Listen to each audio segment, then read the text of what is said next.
There are just so many penalties every Seahawks game against both teams. They lead the league. If you're watching a Seahawks game, you are watching more penalties get thrown than any team.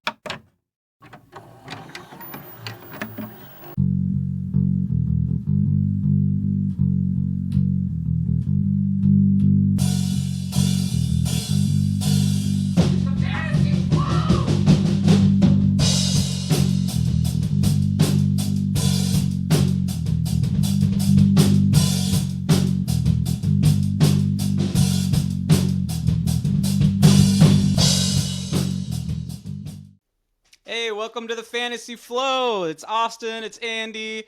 We just wrapped up week 9. We're looking forward to week 10. Andy, I hear you had a great week in your fantasy leagues. Tell me about that. Yeah, pretty good week. I think I only lost 2 matchups, but both my undefeated teams are still undefeated, so Big Dog is still on top. That's insane, dude. I don't even know that. Besides the league that we're in together, there's not another undefeated team in any of my leagues. So like the fact that you have 2 undefeated teams is pretty awesome. How many leagues are you in right now? Counting the guillotine leagues, I'm in 10 leagues. 10 leagues. Jeez. So you went 8 and Yeah. 2 this last week. Because I've been chopped in both of my guillotine leagues, I'm down to 5 leagues, and I went 5 and 0 for the first time all season this last week. So that was a nice week. You know who didn't have a nice week was Dallas Cowboys fans, and Dak Prescott in particular. Sounds like they're talking about putting him on IR. He suffered an injury in the game on Sunday, and yeah, it looks like Cooper Rush is going to have to step in for this team. And also, CeeDee Lamb is banged up. Is he day to day, week to week? I'm not really up to date on that, but the Cowboys are in rough shape. That much I do know. What was your reaction when you heard the news that they're thinking about putting Dak Prescott on IR? Oh yeah, the season's over. Poor. This is exactly the crap we were giving the Dallas Cowboys. Exactly the crap we were giving Jerry Jones and this team going into the offseason. I really wanted them to draft a running back in the draft, and they didn't. I really wanted them to do this, and they didn't. And Yeah. it's all coming front into their faces right now. Yeah, exactly. They don't have any good running backs. Rico Dowdle had a great day for fantasy, but he's not a game changer at the running back position. They don't have a wide receiver too. And defensively, because Michael Parsons has missed so many games, like they're not deep enough to still have a good defense. And I question a lot of the coaching too. A tough scene in Dallas, and I do want to point out last time Cooper Rush stepped in for Dak Prescott for multiple weeks, this was 2 years ago, and the Cowboys went on a 4-game win streak with Cooper Rush as the I remember quarterback. that. They were Yeah. playing some pretty competent ball on both sides of the ball, and that's why I don't think that'll happen this time because I don't think Micah Parsons is healthy. CeeDee Lamb is hobbled. This just isn't the same team as they were 2 years ago. So I do not. I mean, they were already losing games, so there's no way that they will be able to go on any sort of run. And I kind of agree. I think their hopes for this season are pretty much gone.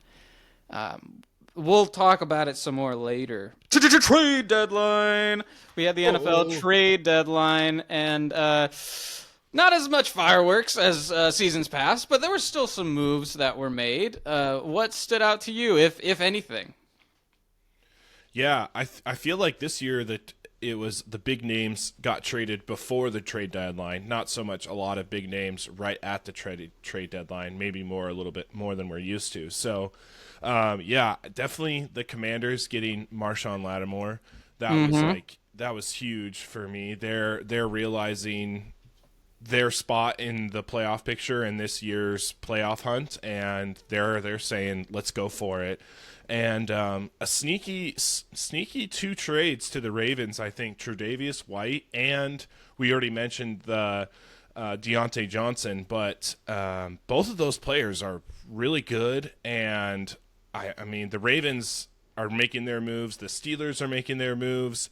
everyone's going to try to fight for that number one spot because that means a first round bye and home field advantage throughout the entire playoffs. Man, yeah, the Ravens are playing so well, but they're 3 games back from the Chiefs, and the Chiefs beat them in week 1. So, yeah, I don't see the Ravens getting that bye, but I do see them being Super Bowl contenders. So, yeah, Right. I do like those moves. I don't know that Tre'Davious White will ever be what he was. Because he at his peak, he was like a top 5 corner in the league. I don't know that he'll ever Mm-hmm. get back there, but I do like those additions. I like that the Ravens are making moves, and yeah, their secondary's been bad. So um, anything to help at this point. I definitely like the move. I agree. Marshawn Lattimore is probably the best player to be moved at the trade deadline, and good to see him get out of New Orleans because that ship is sinking. And Yeah. yeah, Yeah. good for him. Good for him. Good for Mike Evans getting Lattimore out of the division. I want to talk about the Seattle Seahawks and the game that they had this last weekend.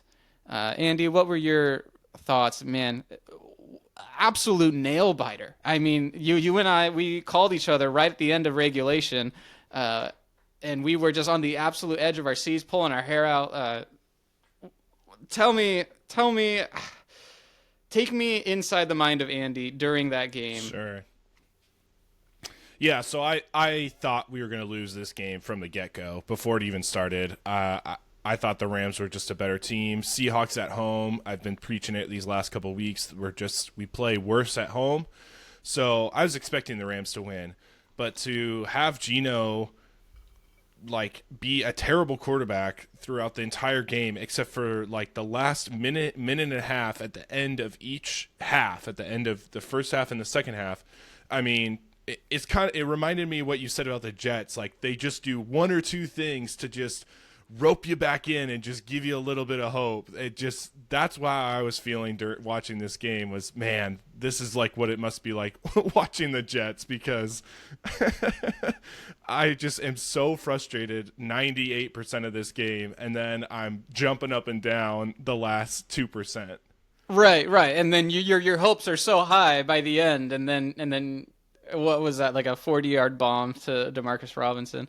Oh yeah. Anyways, so yeah, the end of regulation, an incredible drive executed by Geno Smith finally, and I thought we might go for 2 to just go for the win. We don't. We go for overtime, which I understand because you have the momentum and because you're at home and you want to maybe send it to overtime. So you kick the extra point, you win the coin toss, get the ball. Yeah, it was a tough decision. I think it was 4th and 1 in field goal range.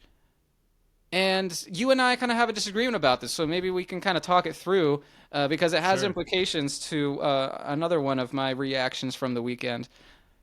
In this instance, the Seahawks chose not to go for 2, which is kind of conservative, but then they go on the offensive and go for it on 4th and 1, despite being in field goal range. I get it. You don't want to give the ball back to the Rams, so they go for it. They run um, just a totally obvious smash mouth run play to the left with one of the worst offensive lines in football, and the Rams they just clog it up and then take over and then go down and end up scoring a touchdown.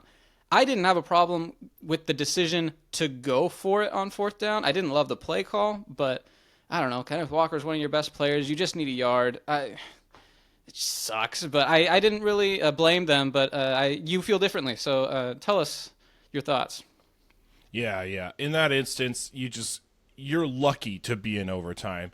Geno throws back-to-back picks in the red zone at the goal line, however you want to say it. One of them turns into a pick six, the longest touchdown of the year so far. I mean, you are just lucky to be in this spot. Sure, maybe you have some momentum from that touchdown to get into overtime, that drive, but you are blessed to be here, kick the field goal, take the lead, and let the defense win you the game because they have been your rock solid piece this entire roller coaster of a game. And I agree Kenneth Walker is the best player right there in that moment. I don't know if they were close enough for maybe a QB sneak. Maybe I would have liked that a little bit better. Or just like something more creative. Like I like those plays where the running back goes to the right and the fullback goes off to the left and they hand it off to the fullback, like a Zach Charbonnet, second H back type of thing. I would have Sure. loved that play call. But in my mind, just be safe, be conservative. You're lucky to be here. Take the field goal, take the points, and let the Rams try to go. They have to go score a touchdown now to win the game, not a field goal. Where now you don't convert. Now all they need is a field goal. They went for brownie points to get that crazy bomb touchdown, but they could have just kicked a field goal. They could have got 10 more yards, kicked a field goal, and won the game there. Yeah. It is kind of ironic that the Rams did end up scoring a touchdown on their next possession. So th- I don't want to be results oriented though, and just say that that proves why kicking a field goal is irrelevant. That's just being results oriented, and that's kind of a fallacy. I don't like that. But the point is that the Seahawks defense had been having probably their best game of the season, in my opinion. Matthew Stafford was totally off. Geno would throw a Mm-hmm. pick, and then Stafford would throw a pick. It was so unlike any game so far this season in that the Seahawks defense was just clicking on all cylinders against a worthy opponent. Like we've Right. seen that against the rookie quarterbacks and the bad quarterbacks at the beginning of the year. But no, this was really good to see from the defense. So yeah, I wouldn't have mind kicking the field goal and just trusting your defense. But I think the same thing applies. You go for it on fourth down, you don't get it. Well, you still need to trust your defense in that Mm-hmm. scenario. And defense didn't hold up for whatever reason. Incredible play by Stafford and Demarcus Robinson. Great catch. Is what it is. I think we can turn the page. But I did want to comment because it seems like a theme every game watching the Seahawks. I know a lot of our listeners are Seahawks fans. And I wanted to take a deep dive into the penalty statistics and to see, are the Seahawks actually being penalized more than other teams? Like, or is this Right. just like a homer, fandom? Like it hurts us more because we're watching it. Uh, so I wanted to just pull up the statistics, and the Seattle Seahawks lead the league in penalties called against them. They lead the league in penalties enforced against them, which tracks, right? The league Mm-hmm. average is 55 penalties enforced against a team thus far this year. 55 is the league average. Seahawks lead the league at 75. They're number one in the league in false starts, number two in the league in offensive holding, and they're tied for first in offensive pass interference, which is pretty fluky. Okay, they have three. Okay, it's not a commonly called penalty, but still, Sure. for those first two, first in false starts, second in offensive holding, that's the offensive line, right? And that makes up most of the penalties that the Seahawks have gotten. Like it's just insane, and it's not bias. It's not something that we think we're seeing that we're not. It's like no, the team that we're watching every Sunday and rooting for is the most penalized team in football. Even if you adjust it per game, they're still the most penalized team in football. And oh, by the way, the Seahawks are second in the league in penalties enforced on the opposing team. So the Seahawks opponents have had the second most penalties called against them in the NFL. So what does that mean? What does that mean? That means that there are just so many penalties every Seahawks game against both teams. They lead the league. If you're watching a Seahawks game, you are watching more penalties get thrown than any team. And what else does that mean? That means that the Seahawks cannot blame the refs. That means that the Seahawks are not actually, you know, playing against the Zebras while they play the opponent. Okay, the refs are just throwing flags on both teams every Seahawks game. And that's just insane. That's insane to me. That our opponents are actually getting penalized just as often as we are every Sunday. Yeah, that's crazy. It brings me back to the 49ers game on Thursday Night Football in front of the entire country. and just how many flags. I mean, it just seemed like every 2 plays there was another flag, and even the commentators were getting tired of it. So to hear that that's just been a common theme ever since that game and the whole season, I'm not shocked by it, but I'm also just greatly disappointed by it all. Yeah, yeah. And I'm not here to say that these are bad calls. I think it's just a reality. And when it comes to the Seahawks specifically and that offensive line, I think that's coaching, and it's a first year head coach. It's an entirely new coaching staff. It's a first year play caller. You know, Ryan Grubb is brand new to the NFL, and our head coach is brand new to coaching. So to head coaching in the NFL. So I think that that's one factor, and then the other factor is just our offensive line's bad. Like, what do you do as an offensive lineman when you get beat? You Yeah, reach you out and you hold. grab. Yeah. Yeah. If for nothing else, just to protect your quarterback, and maybe you'll get away with it 35% of the time. So it's a natural instinct once you've been beat. That just means that the Seahawks have a bad offensive line, which that's nothing new to any of our listeners who watch the Seahawks. We all know that, but just it's really hurting the team. And I think the Seahawks are a little better than their record, but they're not at the same time because they're getting penalized so much. So, Yeah. yeah, super sad, but also validating in a way to know that, like, okay, yes, we are actually seeing a disproportionate amount of penalties every game. Yeah, being a former referee, I mean, referees talk to each other, and I know in the NFL they have the same crews stick together the entire season. So, I mean, there's got to be just a folder of notes on the Seahawks and like about our What to watch tendencies, for? Yep. what to watch for, points of emphasis. This player, watch out for this specific player. So watch out for the offensive line. So I'm sure the refs are telling each other, hey, you know, watch out for these guys. Watch out That's for a this that's a thing. great point. Yeah, and just last note here, other teams that were among the most penalized teams in the league: the Jets, the Ravens, and the Cowboys. Yeah. All right, Andy, hit me with a reaction from what you saw this weekend from the AFC.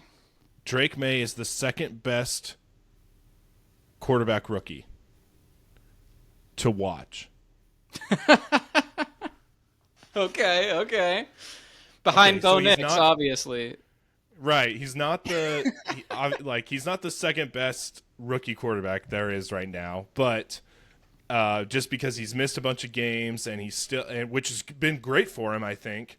But to watch, man, like he is actually slinging it. Like, I mean, Jaden Daniels, okay, number one in best rookie quarterback and best rookie quarterback to watch. But I'm putting Drake May as the second best rookie quarterback to watch on a Sunday. I like that. I like that. I don't think that's an overreaction. I think that's subjective, first of all. But yeah, it's definitely spicy. I love seeing a rookie who like just plays without fear of getting benched, without fear of like letting down the coach. He's just like he's just gonna go out there and he makes mistakes, but it also comes with amazing highlight plays. That's totally fun to watch, especially in a season that's kind of already lost. It's like a lost season for the Right. Patriots. It's like, yeah, just go out there and sling it. And he's doing it. Yeah, yeah, I love that. I love that. They they lost, but they covered last week, if I remember right. Yeah. Yeah, they went into over. There was a bunch of overtime games this Ooh, week. yeah, They you're went into right. You're right. That overtime. did go into overtime. He threw that like crazy, across the field to Ramondre Stevenson, and Stevenson made this like amazing catch in the end zone while being fully draped over. I mean, like go Drake May, man. Go like you said, like it's already a lost season. Like go have a day. Go have a season. Why don't you? I'm fine with that. I'm fine with giving the Patriots some flowers when they're 2-7 or whatever they are. That's fine. Right. I do not like the Patriots, but yeah, we can give Drake May some love. That's fine. Yeah. I want to talk about in the AFC this arms race that's going on. All these contending teams are trading for a veteran wide receiver. You mentioned Deontay Johnson going to Baltimore. Man, Monday Night Football, we just saw DeAndre Hopkins and what he did with the Kansas City Chiefs. The Bills, they got Amari Cooper, right? So it's like all these top AFC teams are trying to add a weapon to compete now, and I love to see it. It's fun, and I guess my reaction, I think that the best veteran wide receiver addition this season, like that team is going to come out of the AFC.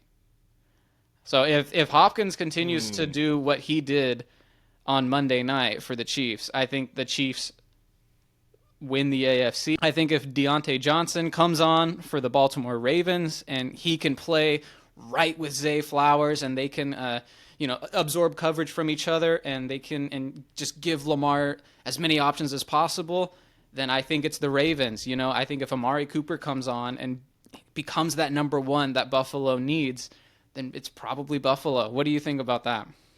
Yeah, that's spicy, especially because they all got traded in different times. So technically, Amari Cooper has the longest tenure there, but he did miss yesterday. He did miss Sunday's game for some reason. Yeah, that's an interesting take. I want to. I didn't even mention, I forgot to mention, at the trade deadline, the Pittsburgh Steelers traded for Mike Williams from the Jets. Yeah, that's huge. It could be. It could be. Yeah, I mean, Russ, another tall body for Russ to throw to.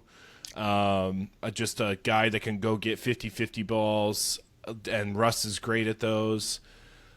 Man, that is really tough. You almost feel like those three teams needed to, but didn't even need to make those moves because Zay Flowers has a hell of a day on Sunday. Amari Cooper doesn't even play, and the Bills still win off of a game-ending field goal. And then the Chiefs, of course, they used DeAndre Hopkins, and he gets 2 touchdowns and everything. But I guess maybe they did need him the most. Maybe the Chiefs needed DeAndre Hopkins more than DeAndre Hopkins needed the Chiefs. I think that's really well said, and I hear what you're saying about these teams were good before these wide receivers joined them. Like I totally get that, but like what I'm talking about is postseason. Like when these teams play each other. Okay. Like what's gonna happen when these teams play each other? I think they went out and they got these players to get through the AFC. So I'm looking forward to that. Sure. Yeah. And I mean, even to throw in, I know this was at the beginning of the year, but Houston to go get Stephon Diggs. I mean, they kind of started this whole trend from the get-go. Dang, I mean, yeah. It hasn't worked out for them, unfortunately, but I mean, they were the first ones to lead that idea. But yeah, wow. Yeah, all these AFC teams, these juggernauts. I mean, it's going to be such a great end of the year for the AFC. Yeah, and it's hard not to get excited about these wide receivers for fantasy football too. I know Amari Cooper's he's dealing with a wrist injury, but Okay. yeah, I really like the prospects for all of these wide receivers changing teams moving forward. Especially DeAndre Hopkins. Holy cow. If he can continue to do that. Like I was excited about Juju Smith-Schuster because he was in that role. Like that was going to be him out there, But he got hurt and they had to replace him and they did and now Hopkins is the one catching multiple touchdowns from Patrick Mahomes. So right. I just traded for DeAndre Hopkins before this game. What? I traded Njoku for DeAndre Hopkins straight up.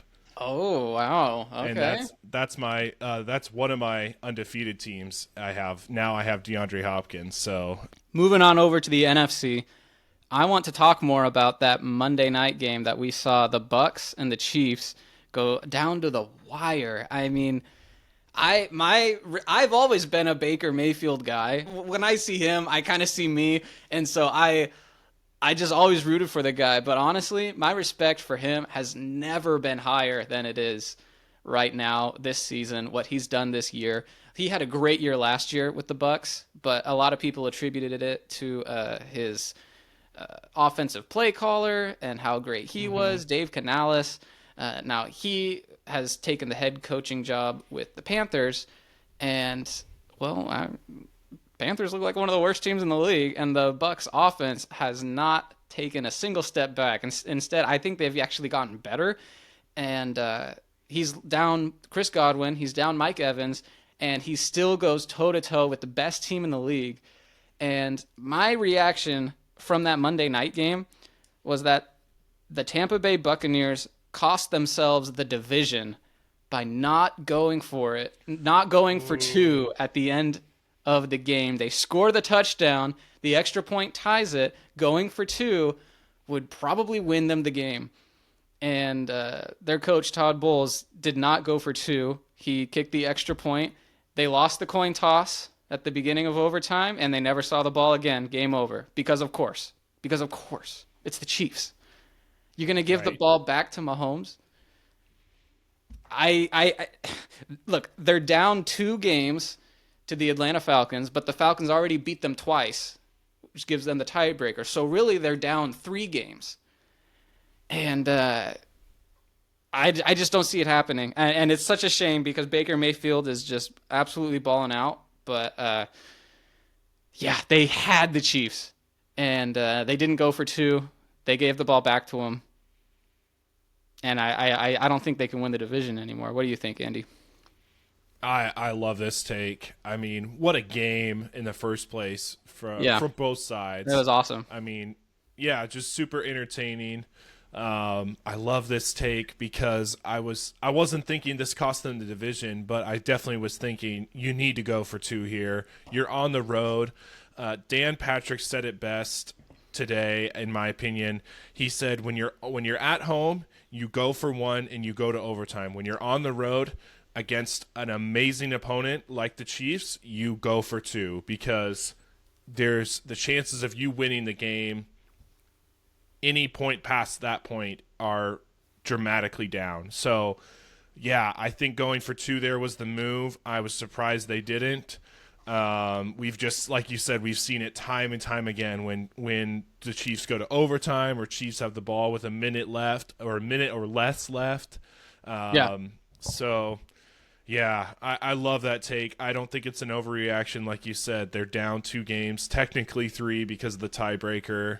And Atlanta doesn't seem like to be slowing down at all. No, they're looking great. And yeah, interesting parallel between the Seahawks overtime game, where the Seahawks were at home. Their team had been playing great all game. And yeah, you go for one because you love your chances there in overtime. Mm-hmm. But yeah, in Kansas City against Mahomes and Andy Reid, come on. Baker Mayfield can get you 2 yards. Like that was exactly that was frustrating to watch. Yeah. Tell me your NFC reaction. Well, I'm sorry to say, but this episode is going to be dogging on the Dallas Cowboys. My NFC overreaction is that Dallas will finish with a top 8 pick in next year's draft. Whew. Whew. Top 8. Yeah. All right. Let's hear it. Dallas, as it sits right now, has the 11th pick. They have, as we just mentioned, they have Cooper Rush coming in. I don't know how many games Cooper Rush can win. CeeDee Lamb is week to week. Defense is banged up. I see this team finishing the year being as bad as somebody else like the Giants, as the Raiders, as Miami. I mean, tell me I'm wrong here. I don't think you're wrong. I think they've made the wrong decision at every possible turn since the start of this last offseason. It's kind of crazy. It's gonna get worse, and I don't know when it'll stop. Yes. Yeah, and unfortunately, all of this is going to fall on Mike McCarthy. He's like the scapegoat, as is every Dallas Cowboys head coach.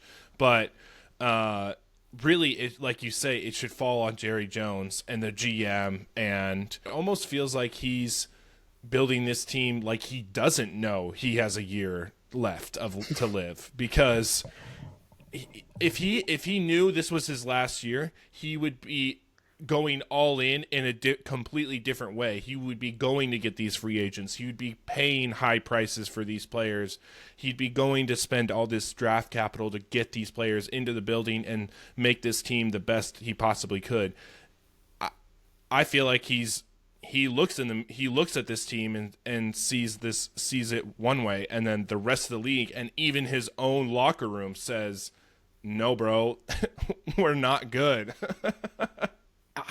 Micah Parsons is so important to that team. So not having him is absolutely brutal. And then they lost Brandon Cooks, who was kind of a serviceable number two, not a good number two, but like he was good enough, and they've been missing him. And then they haven't had a running back even to start the year. So that was an oversight on Jerry Jones. But they've been horribly unlucky with injuries, and they're an extremely penalized team, as I pointed out earlier. And I don't know.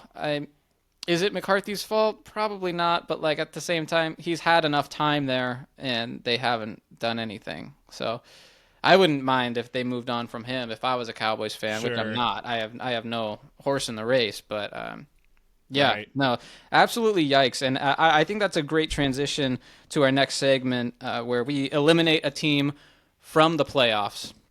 Already eliminated, we have the Carolina Panthers, New York Giants, New England Patriots, Jacksonville Jaguars, Las Vegas Raiders, Cleveland Browns, Tennessee Titans, and last week we eliminated the New Orleans Saints, which looks really good after they dropped the game to the Panthers. We made the correct decision there. Shout out to Dion on last episode helping us out there.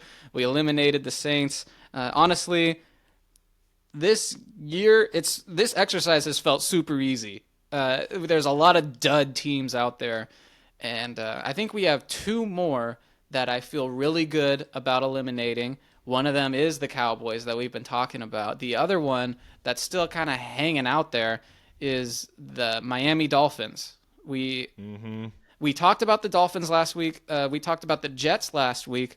And the Jets actually got a win. So I think they're off the table for now. We'll see what they do. I think they play, the Cardinals? Yeah, they play the Cardinals. Yep. And then the Colts. And then the Seahawks. And then the Dolphins. And then the Jaguars. So the schedule really opens up for the Jets here. But they got to continue to take care of business. I want to talk about the Cowboys and the Dolphins. Where are you at when it comes to those two teams? And who should be eliminated from the playoffs right now? Who has no chance to make a run? Sure, yeah. So I'm doing a little bit of both. I'm looking at those two teams, and then I'm also looking at the teams that we eliminated. We only have 3 NFC teams, and we have 5 AFC teams. So I think we should kind of continue down that path of balancing the scales and go NFC. And, I mean, with Cooper Rush coming in, with CeeDee Lamb week to week, with who knows about Micah. I mean, I'm all about the Cowboys. The Cowboys play the Eagles, they play the Texans, they play the Commanders. Those are the next 3. Those are all losses. Then they play the Giants and the Bengals and the Panthers. So maybe they go 1-6 in this stretch. That's horrible schedule. Yeah, maybe Dak's back by that Panthers-Bengals game. I don't. It doesn't even matter. I don't see how Dallas. They are so far behind the Commanders, behind Philadelphia. There's no way they're winning this division. And the NFC West is super competitive. The NFC North is super competitive, and the Dallas Cowboys are not competitive at all. I'm right there with you, Andy. I totally agree. I agree for different reasons. I just look at the schedule. The Cowboys schedule is tough, and then I look over at the Dolphins schedule. The Dolphins, who, by the way, are absolutely hitting their stride. They lost to the Cardinals by 1 point. They lost to the Bills on a 60-yard field goal as time expired. They nearly beat the Bills. They're totally healthy. They have Raheem Mostert back. They have Devon Achane back. They have Tua back, obviously, and their next opponents, they have a tough game against the Rams this Monday night. That is going to be an electric Monday night football game. 2 teams that just absolutely got to have it, Dolphins, Rams. After that, it's the Raiders and the Patriots. Those feel like 2 W's right there. So I definitely want to hold off. If they can beat the Rams, they can get a 3-game win streak going. And yeah, I I don't know that we have to spend too much more time on this. I think we're eliminating the Dallas Cowboys, and yeah, that Dak Prescott injury and the CeeDee Lamb injury and the fact that they're 3-5, it's over. Sorry, You gone. they gone.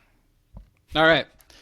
Speaking of gone, update on our Guillotine Listener League. We lost another team, and that team is managed by Marty. Rodeo de Bears is what he goes by. Marty, his team.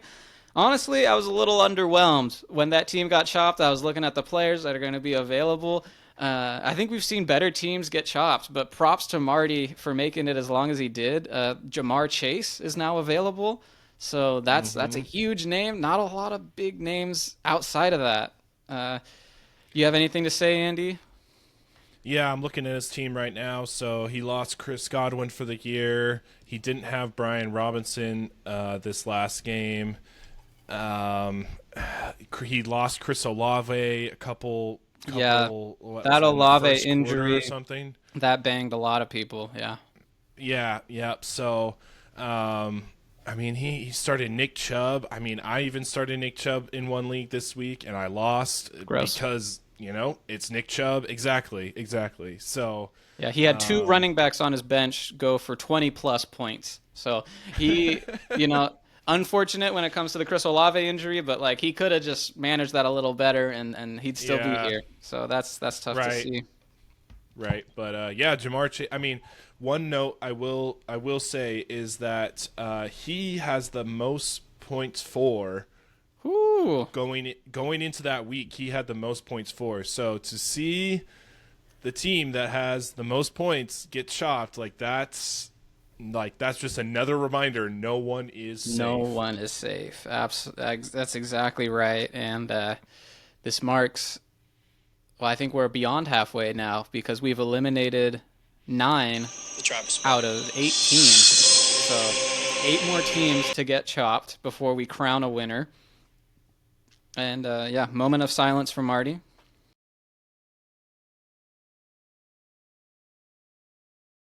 All right. We are flipping the page to week 10. Andy, Yes. what games or game really stands out to you on the schedule for week 10 as we look forward? Oh man, I'm gonna ride this Baker Mayfield train and Hell yeah. 49ers at Bucks. 49ers are 4-4. Bucks are 4-5. Christian McCaffrey might come back. It sounds pretty likely that he's coming back this game. 49ers off of a bye. It's an NFC matchup, so this game really matters when it comes to standings, and this game really matters when it comes to overall standings. I don't know. It's in Tampa Bay. I mean, I'm just, I like you said, like Baker's just playing great. We get to see Christian McCaffrey finally, hopefully. Like I'm looking forward to this one the most. I am too. There were 2 games that I circled. We haven't talked about this before recording. And yeah, that was one of the 2 that I wrote down. 49ers, Bucks, 2 NFC teams who are like right about at 500 who just absolutely got to have it. And yeah, I don't expect the Bucks to win because 49ers, they've had an extra week to prepare and they seem like they're getting healthy with getting Christian McCaffrey back and I expect Juwan Jennings to be back too. Um, Oh yeah, yeah. but man, I mean, they nearly beat the Chiefs. So it's like, I just want to Right. see it. I want to see what they can do against the 49ers, who have been losing. They've been handing out W's to other teams, which is just so unlike the 49ers. And especially as a Seahawks fan, I want Baker Mayfield to beat the 49ers. I'm just so looking forward to that game. The other game that caught my eye was actually the Thursday night game. I can't believe it's Thursday night. Andy, we get a good Thursday night game. It is the Yeah. Ravens Bengals. Whew. Like how does this game not slap? Like as long as both quarterbacks play 4 quarters, this game is going to be absolutely incredible. Both offenses are on a roll. Both defenses are below average. So what's the over under for this game? I don't know. I'll look it up while you talk about Ravens Bengals. It's ESPN has it at 52.5. So yeah, That's nice. they're That's expecting nice. they're expecting a high powered game. I think T Higgins needs to play this game. I know they got a win without T Higgins last week against the Raiders. Like woohoo! Yeah. Mike Gesicki like finally comes through for the team. Like no, this is Joey B's team. This is like doesn't matter who the running backs are. Like they just traded for Khalil Herbert. Who cares? Like it is all about Joey B. And if he can stay safe in the pocket and he can deliver those dimes, this is going to be a high-powered game. But in my opinion, he needs T. Higgins to be out there to help him deliver those to catch those dimes that he's throwing. Yeah, I totally agree. Last episode, we talked about the correlation with T. Higgins and Bengals' success. And the Ravens have been the most unpredictable team this year, losing to the Browns and then beating the Broncos by like 30 points. It's just insane. And this is as must watch as the NFL gets. Prime time, division rivals, one of those teams being the Bengals, who absolutely have to have it. They're sitting at third in the division. And man, yeah, it's going to be a feast for fantasy points too, like unlike most Thursday night games. And hopefully I didn't just jinx it, I'm not, knock on wood, but yeah, like I said, high scoring, high playoff implications, division rivals, the quarterbacks. This game has it all.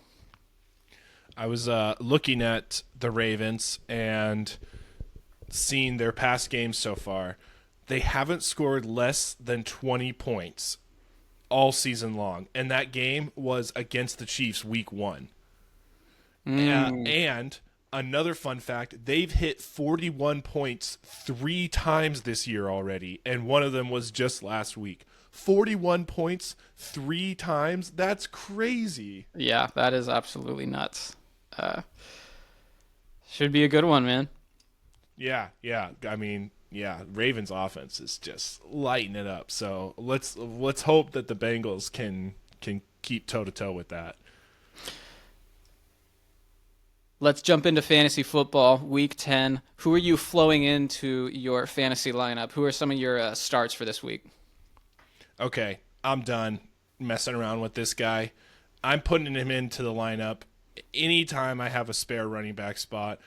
I'm going deep on this one. I'm going Ray Davis. Like, this guy is just talented. This guy just knows how to dodge defenders. The Bills, they could be leading the whole game. They could be down one the whole game. It doesn't matter. Ray Davis is going to get into the end zone one way or another, and I'm done. I'm searching for him on all my waiver wires. I'm going out reaching for trades. Like, give me Ray Davis all day long. That's a super interesting pick. Ray Davis is an interesting dude because he's a rookie, but he's like our age. Like, he's so old, and he was just being laughed at by like scouts and all the dynasty, fantasy players, which obviously we're dynasty players. But then you watch the film, you watch his highlights, and it's undeniable that this dude is just electric. And man, I don't know. You would think that an injury would need to happen to James Cook for him to be relevant, but that just hasn't seemed to be the case. So you're throwing him into your lineup. I love that. I love that. You got to call your shot. And yeah, I got a running back that I'm throwing into my lineup, another rookie. I'm going with Tyrone Tracy for the Giants.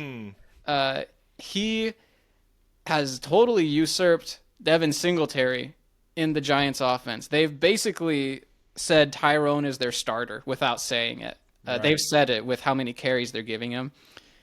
He was your flow out player last week, and you totally nailed it. I think he scored 7 or 8 fantasy points, and that was a good pick. Right. This week, I'm saying put him in because he's going up against the Panthers.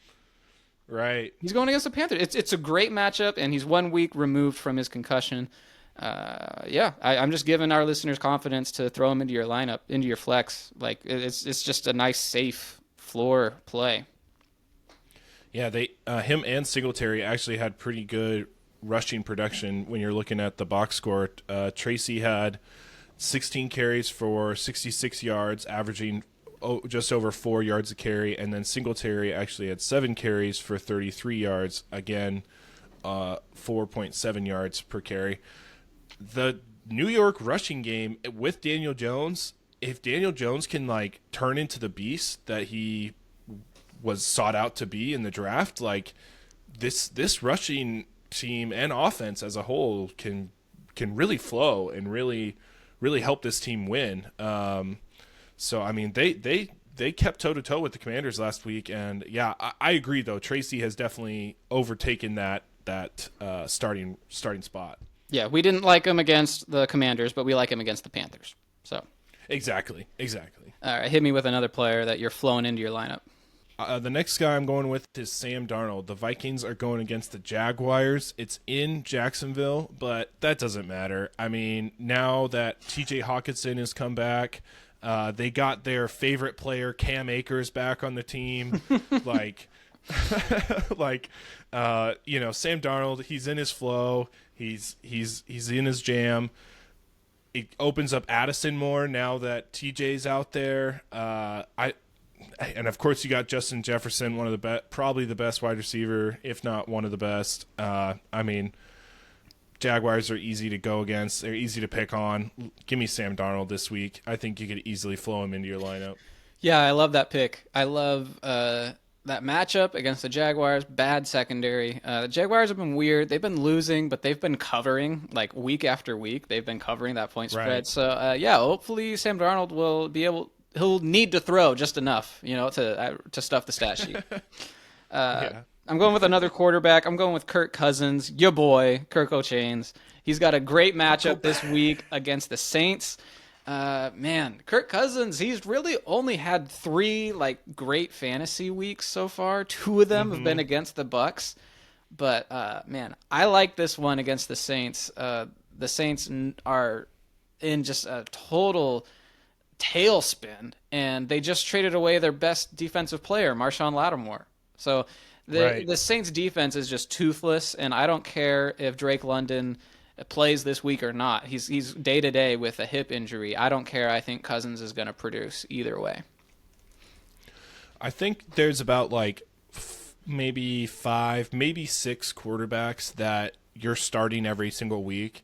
Right. If you don't have one of those 6 quarterbacks, I think you just have to go through the streams. Like, go to a Sam Darnold, go to a Matthew Stafford, go to a Kirk Cousins, go to a Geno Smith, like, when you have a good matchup. Like, the quarterback field is so... It's just so confusing this year. Normally, you draft a quarterback, you're just sticking with him the whole year. I mean, Jordan Love just had a terrible game. Yeah. I know he was a really little banged bad. up, but, like... He was rising as a fantasy quarterback, and now it's like, oh, what do I do with Jordan Love? Like, you just don't start him when he doesn't have good matchups. That's what you do. You go to the waiver wire. So yeah, we're both listing waiver wire guys, and I love it. If you're not looking at the matchups when it comes to quarterback every single week, you're doing it wrong, unless you have Right.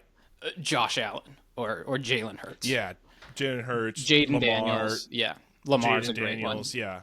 Yeah, exactly. Joey Burrow, like, stuff like that. Like, anybody not the names that we didn't just list, like, you're going to the waiver wire. My last player that I'm flowing into my lineup, I'm going wide receiver, and I mentioned him earlier. I hope he returns. I hope he's healthy, and if he's healthy and he plays, I'm going with Juwan Jennings. Because there's no Nice. Brandon Ayuk. I feel like everyone's forgotten about this 49ers offense. They were on a bye week. And, I think Debo comes back. Kittle's always been there. He's been a rock this year. Christian McCaffrey comes back. And who's in that other spot when all that coverage is being dedicated to those all-pros? I think Juwan Jennings is going to be that guy. He's going to play that Ayuk role, and he's going to eat. Yeah, that's a great pick. We don't know what's going on with Debo. It seems like one game he's fully healthy. He goes out there and he kills it, and then the next game he gets hurt, something with his wrist, his leg, his shoulder, whatever it may be. Then he gets taken out halfway through the game. So Juwan Jennings is a nice, safe pick for that random Debo tweak or flaw or whatever, and he's definitely going to be out there. So You're yeah, right. I You're love right. that pick. Yeah, there's upside there too. What's your last player that you're flowing in? Going back to the Tampa Bay game, give me Cade Otton, Oh baby. yeah. I have put him in, and I have just left him in these last couple of weeks, even before the Mike Evans and Chris Godwin injury game. I started him, and he was doing okay, and then ever since those two got hurt, it has just been all Cade Otton, and I am all about it. Yeah, I mean, he was my flow-in player last week, so I have no Right. problem with a little plagiarism here. That's totally fine. Shout out UW, Cade Otton, go Huskies. Shout out players that are pass catchers that don't wear gloves. He's like a total like Right. 70s throwback, and yeah, he is absolutely putting up numbers, just absolutely raw dogging it out there with his bare hands. I Him and love Baker that. have this like yeah, him and Baker have this weird connection. Like you can almost just see it through the TV screen. Like these guys are meant to play together. Oh man, yeah, I mean, he's been what the 16th or 17th best tight end in football for years, it feels like, and Right. now he's coming Right. on, and he's coming on at a time where other star tight ends, quote unquote, are really letting you down. He's a perfect pivot. Like I would go trade for Cade Otton. I would trade. I'd trade a lot for Cade Otton if I'm in a league where I need Right. a tight end. Yeah, great start. Unfortunately, we got to go negative here. We got to flow some players out of our lineup if we're flowing those guys in. And I'll start at quarterback. Look, I don't have any shares of Kyler Murray, so I wasn't personally hurt by what happened this last Sunday. But everyone who started Kyler Murray uh, lost. I pulled everyone in America, and every single team that started Kyler lost. Just trust me on that one. Uh, I'm not. That's not the only reason why I'm floating him out of my lineup, though. They're going up against the Jets this week. I don't want to play him. I don't want to start a quarterback going up against the Jets right now. Look for better matchups because there are better ones out there for this week when you have Kyler. Yeah, we'd named some quarterbacks that are like auto starts every week. Kyler's name did not come up. He is not a locked-in quarterback Right. weekly starter for your team. I'm going with Joe Flacco as my quarterback. Wow. So this whole thing about Anthony Richardson, Joe Flacco, which one's better? Let's just face it, like this team is just not ready to compete as a whole. And it doesn't really matter who the quarterback is. Joe Flacco is going against the Bills. It's at home, and what we've seen from the Bills is unless you're a divisional opponent, they will rout you. They will put you in a bind and not let you out the entire game. So I think we saw what Joe Flacco does against a really tough defense, and I don't know if the Bills are a really tough defense, but they're good, and they're smart, and they're well coached. I think Joe Flacco is going to have a heck of a time trying to beat this Bills team or do anything against this Bills team. Yeah. Initially, I was like raised an eyebrow, but I think I've come around. That's fine. He's probably available most leagues, and yeah, just go elsewhere. I don't think one down game means that Flacco is back to being a dud or that he's old and busted. But yeah, this is just a bad matchup. Why would you start a quarterback against the Bills? Right. I'm going wide receiver with this next one, and these are some big names. I got three big names. Kyler Murray was the first one. DJ Moore is the second one. He has not been Wow. producing on this Chicago Bears team. I have him in multiple teams, and yeah, you do too. It looks like, dude. I'm ready to just bench him. I have other players that I think can get me more points. DJ Moore, there was a play this last week. Caleb Williams is running around. He's scrambling, and he pump fakes it to DJ Moore. And DJ Moore is so frustrated. He's running an out route. Because he was happening to run towards his sideline, he just stops and then he walks to his sideline and walks to the bench and sits down while Caleb Williams is still scrambling, going the other Oh direction. my It gosh. ends up being an incomplete pass, but DJ Moore just goes to the sideline and sits himself down because he's so frustrated with Caleb Williams and his rookie shenanigans. And I'm frustrated with the lack of production too. And Rome Odunze, this is 2 weeks in a row now that Rome has led that receiving group in fantasy points. They're going up against the New England Patriots with Christian Gonzalez. I think these are two good defenses. I expect a low-scoring game. I expect a weird, gross result. Bears probably win, but I don't see a whole lot of points for DJ Moore. You bring up a good point. It's probably going to be a low-scoring game, and Keenan Allen lately has been like a nice, safe. If you need to get like 7, 8 points just out of that wide receiver group, like he's solid when it comes to just a nice, easy floor. If you go, one thing I love about the Sleeper app is it shows you the matchups in color coding for the rest of the season. If you go to that specific player when it comes to wide receivers, if you click DJ Moore or any of the Chicago Bears wide receivers, you will see all green the rest of the year. So I have I totally hear what you're saying when it comes to DJ Moore. Their matchups are just so juicy every week. I look at that and I'm like, oh, this is an easy week for DJ Moore. Oh, this is another easy week. Yeah. I hear you. No, he's in my lineups and he's hurting me, and I'm ready to bench him. Right. I hear you. I didn't go any wide receivers, the flow in or flow out. I'm going to go with Chase Brown as a flow out. So it's a Thursday night. I know. Your heart's sinking there. I can hear it. It's a Thursday night. It's usually the away team struggles on Thursday nights, and the Bengals are in Baltimore, and it's just like I said, it's Joey B's team. I know that Chase Brown now has that solid role. They traded for Khalil Herbert. They obviously saw they needed something to help Chase Brown. He's not a solid, one, I guess. I thought it was a weird trade, but Zach Moss was just put on IR. Exactly. That's exactly. Zach Moss was put on IR. They had to go get something to help Chase Brown out, but I don't know. I think it's just going to be a passing game. I think Bengals are going to be down early, and Ravens have a great run defense.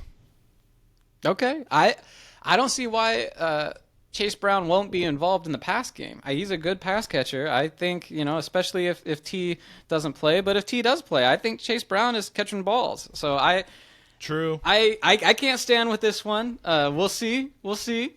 Yeah, man, that's tough. Chase Brown looks like a league winner because this is a good offense, and it was a running back by committee, and now it's not. Now it's all going to one guy. So I really like Chase Brown this week and moving forward. But yeah, I mean, Ravens, it's a very tough run defense. So I see the logic there. It's a tough run defense. I just think he's kind of game script proof right now. But yeah, we'll see. I got another running back. J.K. Dobbins has been absolutely killing it.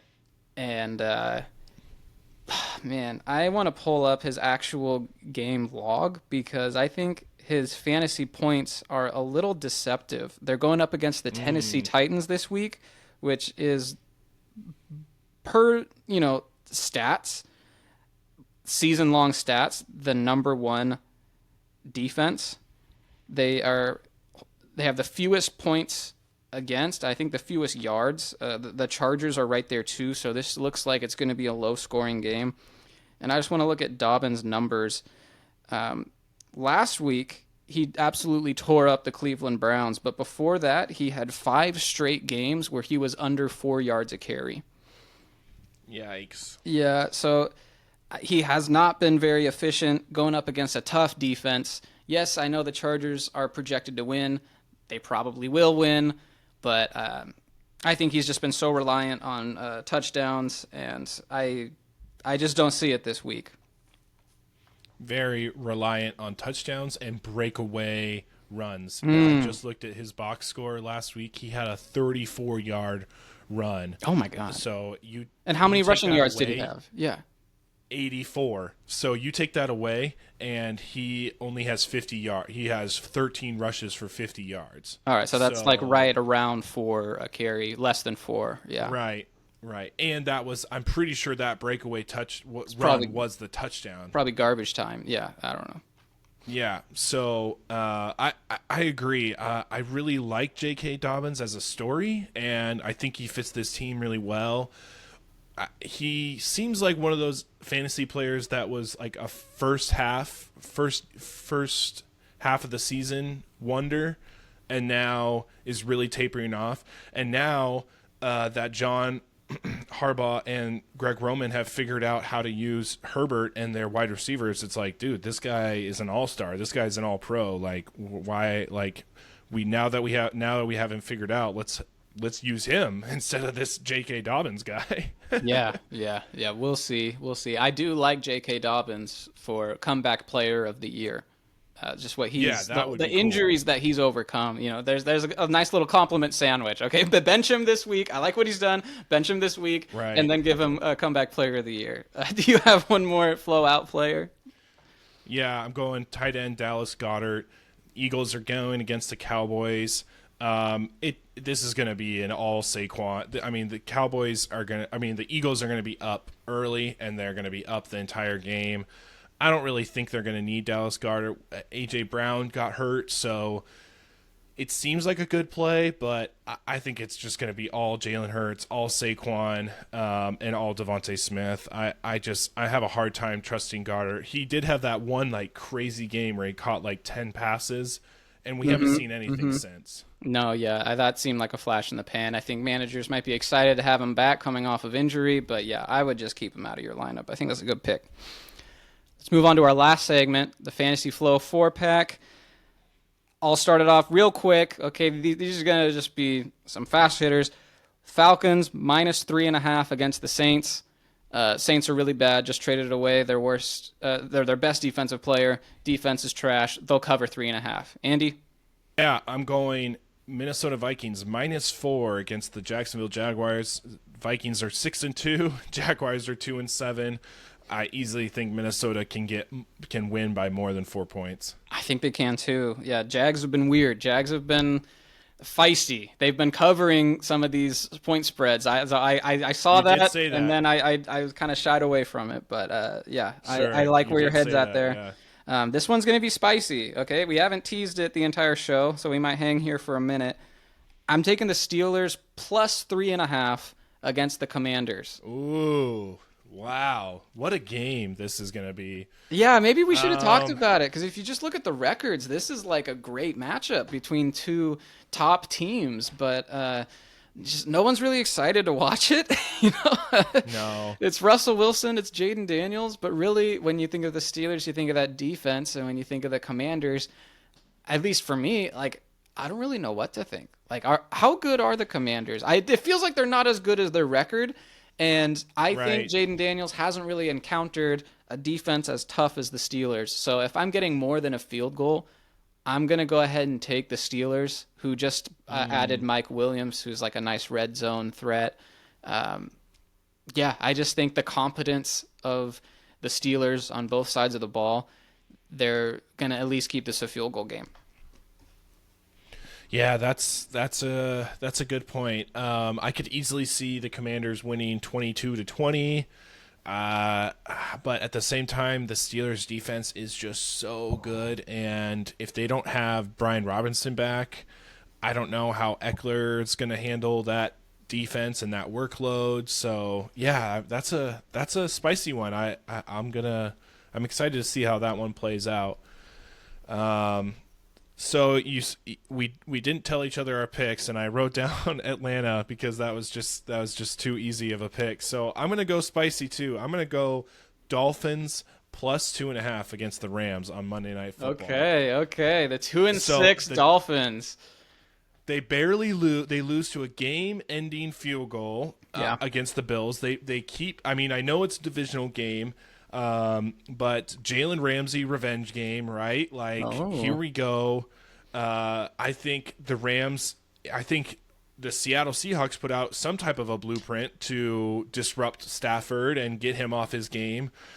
I think, this is 2 games that we've seen Puka come back now healthy for and not have great impact. So I don't know. I just, the Rams are just so hit and miss. And I think Miami's really, like you said, they got Mostert back. They got their defensive flowing. Like, I'm going Miami here. And what did you say the line was? Plus 2.5. Okay. I like it. It's a 50-point over under. Yeah, I love all the fantasy options in that matchup. The Dolphins are just so hungry, and I'm kind of with you. You know, we've kept them alive in our exercise where we eliminate a team. We haven't eliminated them. We've kept them alive for a reason. It's because they're hitting their stride right now, but the Rams are too. So that's going to be a really interesting one to track. I like it. And bonus shout out, it's not in our 4-pack, but watch out for the Broncos to pull the upset and end the Chiefs' undefeated season. As Andy predicted, 3 weeks ago, you said that the Chiefs would continue to be undefeated until they met the Broncos and that the Broncos would take them out because it's a divisional matchup and things get crazy. And that Broncos defense might just have what it takes. Bo Nix fan club here, apparently. Let's go. All right. That's going to do it for us this week. Good luck. Let's go Ravens, Thursday Night Football. And we'll see you guys next week. See ya. Thanks a ton for making it to the end of the episode. You're a real one. Don't forget to like and subscribe. That's a free, easy way to support the show, and it really helps us out. And leave us your comments down below if you're on YouTube, or send in your questions at thefantasyflowpodcast@gmail.com. Until next time.